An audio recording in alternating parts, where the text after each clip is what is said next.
নমস্কার দর্শক, সংবাদ আবির্ভাবের গুরুত্বপূর্ণ সংবাদে আপনাদের সকলকে স্বাগত। আমরা প্রত্যেক দিনের মতন আজকেও একটি বিশেষ এবং গুরুত্বপূর্ণ সংবাদ আপনাদের সামনে তুলে ধরব। দর্শক, গত বছর দুর্গাপুজোর পরে এই ডিএ মামলা নিয়ে একটি বিশেষ মামলাতে কলকাতা হাইকোর্টে যখন ডিএ মামলা চলছিল, ঠিক সেই সময় মমতা ব্যানার্জি নিজে থেকে বলেছিলেন যে আর পুজো কমিটিগুলোকে কোনো রকমের টাকা পয়সা দেওয়া যাবে না।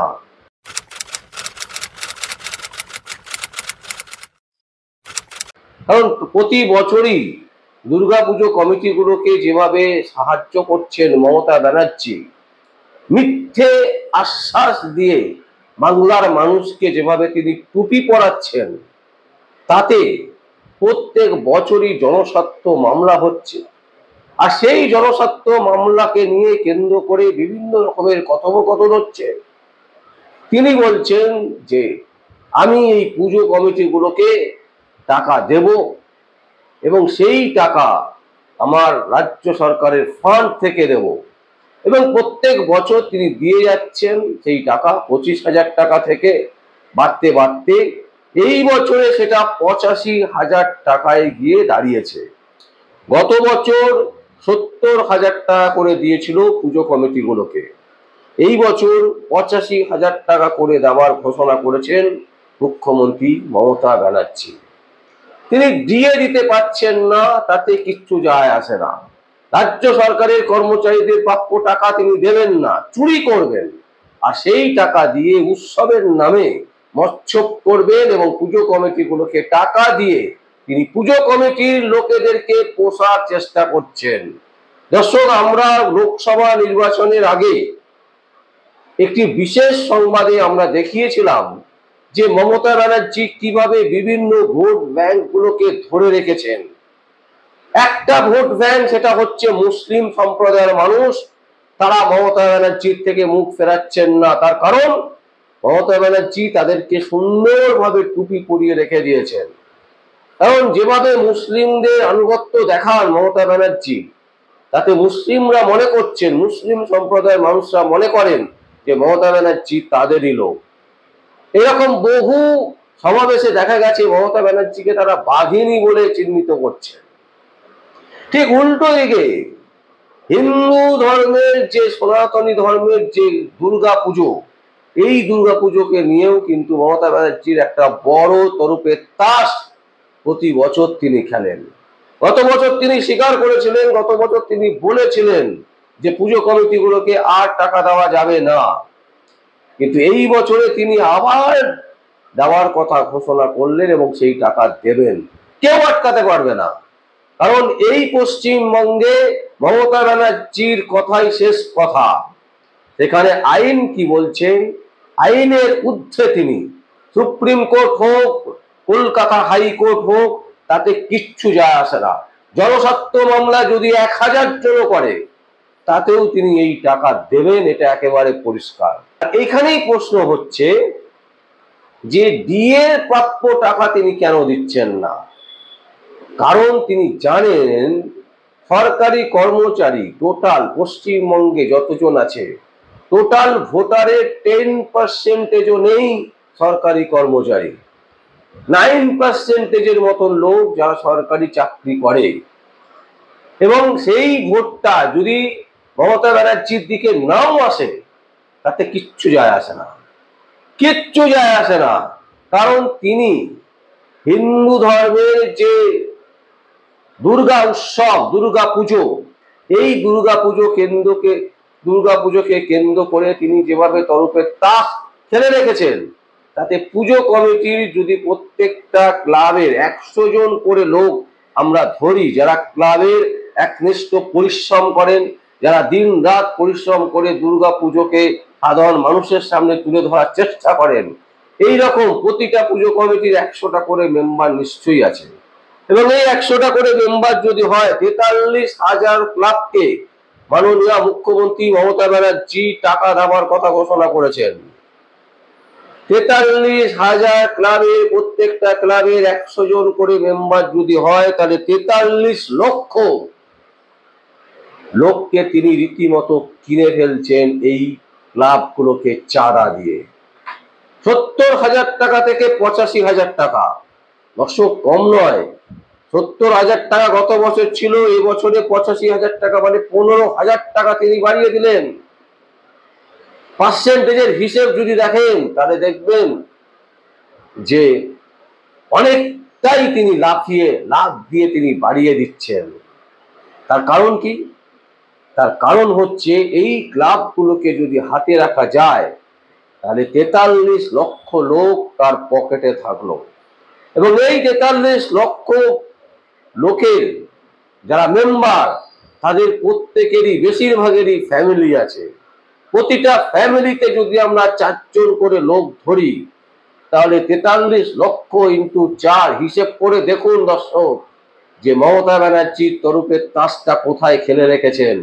পুজো তিনি করছেন না, তিনি পুজোকে ভর করে তিনি তার নিজের রাজনীতির যে উদ্দেশ্য সেই উদ্দেশ্য সাধন করার চেষ্টা করেন প্রতি বছর। 2026-এ বিধানসভা নির্বাচন, তাই 2024-এ যদি ঢালাও যদি প্রতিশ্রুতি না দেওয়া যায়, ক্লাবগুলোকে যদি হাতে না রাখা যায়, তাহলে 2026 ভয়ঙ্কর পরিস্থিতি হতে পারে, সেটা তিনি জানেন। এবং তাই ক্লাবগুলোকে 70,000 টাকা থেকে 85,000 টাকা দেওয়ার ঘোষণা করলেন। এই 43,000 পুজো কমিটিকে তিনি যে দিচ্ছেন 85,000 টাকা করে, এতে খরচা কত হচ্ছে জানেন? 365 কোটি 50 লক্ষ টাকা। 365 কোটি 50 লক্ষ টাকা তিনি দুর্গাপুজো কমিটিগুলোকে দিচ্ছেন। তার কারণ হচ্ছে সেই সমস্ত লোকগুলো কার হয়ে লড়াই করবে 2026-এ। আপনারা জানেন যে সুদীপ ব্যানার্জি একটি বক্তৃতা সভায় রেখেছিলেন যে আমরা ক্লাবগুলোকে যেভাবে দেখি সারা বছর ধরে, এখন সময় হয়েছে, ভোটের সময় তারা আমাদেরকে দেখবে, এটাই স্বাভাবিক। এইভাবে তিনি রীতিমতো বক্তৃতা সাধন করেছিলেন বিভিন্ন বক্তৃতা মঞ্চে। তো মমতা ব্যানার্জি জানেন ক্যালকুলেশন, মমতা ব্যানার্জি একদম ক্যালকুলেট করে হাঁটছেন। তিনি জানেন যে 2024-2025-এ যদি আমি টাকা দিই তাহলে 2026-এ আমার জেতা ছাড়া অন্য কোনো কিছু হবে না। বিরোধী দলে যারা আছেন, বিজেপির নেতা নেত্রীরা, তারা নিজেদের মধ্যেই এমনি ঝামেলা করে মরছেন। সিপিএম এর অস্তিত্ব নেই বলা যায়, কংগ্রেসের অস্তিত্ব বাংলায় নেই, ফলে তৃণমূল কংগ্রেস 2026-এ আবার আসবে, আর টাকা দিলে সেটা নিশ্চিত হয়ে যাবে যে তৃণমূল কংগ্রেসই আসছে। সুতরাং পুরোটাই কিন্তু ভোট ব্যাংক, পুরোটাই কিন্তু ধর্মের নামে ভোট ব্যাংক বানিয়ে রেখেছেন মমতা ব্যানার্জি। এবং এই ভোট ব্যাংকের জন্য তিনি পশ্চিমবঙ্গে যত বড়ই ক্ষতি হয়ে যাক না কেন, তাতে রাজ্য সরকারি কর্মচারীরা তাদের টাকা পাক না পাক তাতে তার কিচ্ছু যায় আসে না। তিনি টাকা বেলাতে জানেন যে কোথায় টাকা বেলালে কত টাকার ভোট আসবে, এবং সেই কারণে 365 কোটি 50 লক্ষ টাকা অনুদান দিতে তার কোনো অসুবিধে হয় না। কারণ এই টাকা দুর্গাপুজো, কালী পুজো, দুর্গাপুজো থেকে কালী পুজো মদ বিক্রি করে রাজ্য সরকার তুলে নেবে। এটাও মমতা ব্যানার্জি জানেন যে মদ বেচার টাকা, যে মদ খাবে, কে খাবে? বাংলার মানুষ খাবে। মদে ভূত হও আর পুজোতে আপ্লুত হয়ে পুজোর উৎসবে মেতে ওঠো। তাই দুর্গাপুজো থেকে কালী পুজো আমরা গ্যারান্টি দিয়ে বলছি, পশ্চিমবঙ্গে মদ বিক্রি সর্বাধিক হবে। গত বছরের রেকর্ডকে ভেঙে দেবে এবছরে। আপনারা জানেন যে মদ বিক্রি পশ্চিমবঙ্গে কি হারে বেড়েছে। যত মদ খাবে তত মদকে ভূত হবে, তত তৃণমূল কংগ্রেসকে ভোট দেবে। সম্প্রতি 2021-এ জুলাইয়ের মঞ্চ থেকে অভিষেক ব্যানার্জি বলছিলেন যে যত মদখোর, যত কিছু সব নাকি বিজেপিতে আছে। কিন্তু ভয়ঙ্কর কাণ্ড, মদের ব্যবসা চালাবার জন্য রাজ্য সরকার ঢালাও লাইসেন্স দিচ্ছে, নিজস্ব মদের ক্যাম্পেইন করছে, মদ বিক্রি করার জন্য একেবারে নির্দিষ্টভাবে প্রেসার আছে, যে কোটি কোটি টাকা সেখান থেকে তুলতে হবে, তারপরেও অভিষেক ব্যানার্জি 21 তারিখের মঞ্চে দাঁড়িয়ে এই ধরনের কথা বলছেন এবং বাংলার মানুষ এটা মেনে নিচ্ছে। তার কারণ বাংলার মানুষের হার মর্যাদা যাই বলুন, সম্মান, মান সম্মান সবটাই জলে ডুবে গেছে। টাকা ছাড়া বোঝে না। 1000, 1500, 2000 টাকা কি অনুদান, আর ক্লাবগুলো 85,000 টাকা কম। 85,000 এক একটা ক্লাবকে দিচ্ছে দুর্গাপুজো করার জন্য। ভাবুন তো কতদিন আমরা সেই টাকা দিয়ে মদ খেতে পারবো ক্লাবের ছেলেরা? ভাবতে পারছেন কতদিন আমরা মদ মাংস খেতে পারবো? এ তো স্বাভাবিক ব্যাপার। তো অনুদান দিচ্ছে দিদি, ভোট দেবো কি দাদাকে? হতে পারে কখনো? কখনোই হতে পারে না। কারণ সর্বনাশ যিনি করছেন তাকেই তো ভোট দিতে হবে। যিনি সর্বনাশের নাটের গুরু, তাকে ভোট না দিলে সর্বনাশটা হবে কি করে? একটা জিনিস জানবেন, ছোটবেলা থেকে যখন বাচ্চাদেরকে পড়ানো হয়, প্রথম শিক্ষা যখন বাচ্চাদেরকে দেওয়া হয়, সবাই কিন্তু একটা জিনিসে আক্রান্ত হয়, সেটা হচ্ছে খারাপের দিকে। খারাপটা সাধারণ মানুষ খুব তাড়াতাড়ি নিতে পারে, বাচ্চা থেকে শুরু করে বুড়ো পর্যন্ত। কিন্তু ভালো জিনিস নেওয়ার মতন ক্ষমতা থাকতে হয়। ভালো জিনিস নেওয়ার জন্য প্রকৃত শিক্ষায় শিক্ষিত হতে হয়। বাংলার মানুষ সত্যি সত্যি আজকে কতজন প্রকৃত শিক্ষায় শিক্ষিত, সেটাও কিন্তু আমাদের কাছে অন্তত ডাউট লাগছে। কারণ তারা শুধুমাত্র এনজয়, শুধুমাত্র আপ্লুত, শুধুমাত্র আনন্দ ফুর্তি এসব নিয়েই ব্যস্ত। প্রকৃত উদ্দেশ্য যে বাংলাকে এগিয়ে নিয়ে যেতে হবে, বাংলায় কলকারখানা করতে হবে, পরবর্তী প্রজন্মের চাকরির দিশা দেখাতে হবে, যারা শিক্ষা ক্ষেত্রে যারা কোটি কোটি টাকা দুর্নীতি করলো তাদেরকে আটকাতে হবে, তাদেরকে জেলে পুরতে হবে, যারা দুর্নীতিগ্রস্ত সরকার চালাচ্ছে সেই সরকারকে ফেলতে হবে। এই ধরনের অনুভূতি আসছে না বাংলার মানুষের মধ্যে। তার কারণ হচ্ছে প্রকৃত শিক্ষা বিলুপ্তর পথে। এবং যে কারণে বাংলায় যত দুর্নীতি, একটা সময় ছিল বাংলার পাশের রাজ্য বিহার, সেখানে সারা দিন দাঙ্গা লেগে থাকতো, ঝামেলা লেগে থাকতো, মারামারি, গোলাগুলি, বোমা, এবং ভোটের সময় তো যা তা হতো। আজকে সেই বিহারও হয়ে গেছে শান্ত। যে বিহারে এখন মদ খাওয়া আইনত দণ্ডনীয় অপরাধ, অথচ বাংলায় মদ খাওয়া হচ্ছে সব থেকে প্রিয় জিনিস। মদ খেতেই হবে, মদ খাওয়ার ঢালাও লাইসেন্স আছে পশ্চিমবঙ্গ সরকারের। মদ খাও আর পুজো দেখো, দুর্গা পুজো দেখো। মহালয় দিন থেকে শুরু করে দেবেন দিদি দুর্গা পুজো। উৎসব চলবে 10 থেকে 12 দিন ধরে। যে পুজো 4 দিনে, সে পুজো 12 দিনে নিয়ে চলে গেল দিদি।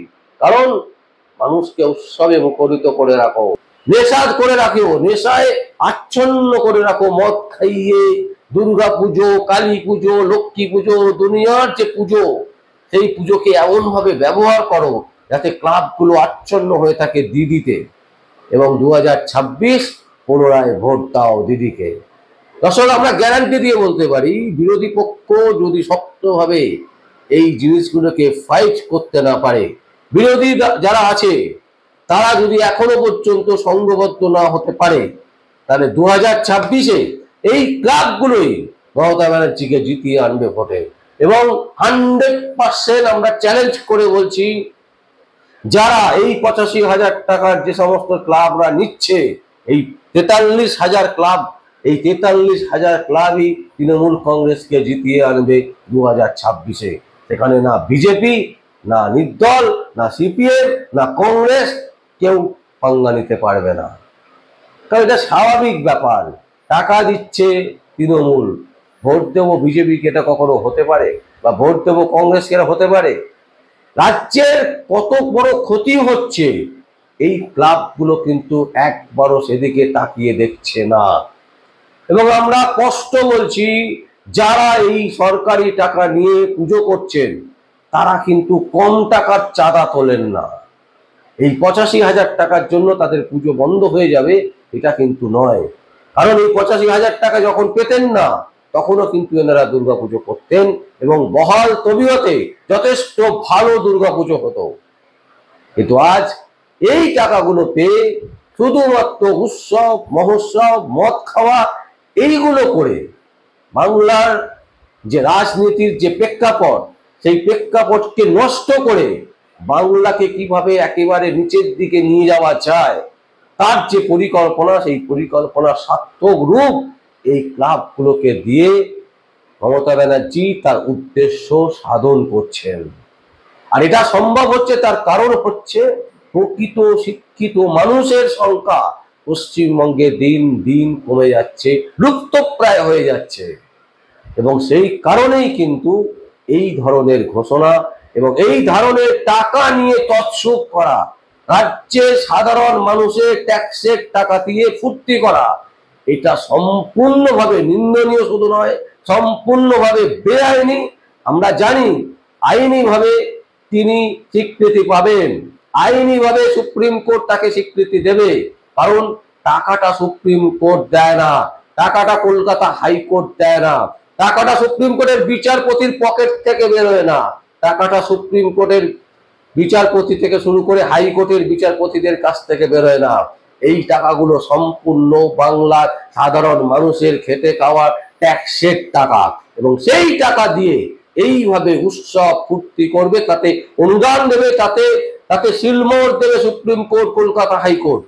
কিন্তু বাংলার যারা ইউটিউব চ্যানেল চালান, যারা সাধারণ মানুষকে বোঝাবার চেষ্টা করছেন, তারা এর তীব্র ধিক্কার জানাবেন, তীব্র প্রতিবাদ করবেন। কারণ দুর্গাপুজো আমাদেরও, দুর্গাপুজো করতে দেখতে আমাদেরও ভালো লাগে, কিন্তু সেই পুজোটাকে নষ্ট করে দেওয়া, সেই পুজোকে আগামী দিনে বন্ধ করে দেওয়ার জায়গায় নিয়ে যাচ্ছেন এই মমতা ব্যানার্জি, এবং এটা আগামী দিনে প্রমাণিত হয়ে যাবে।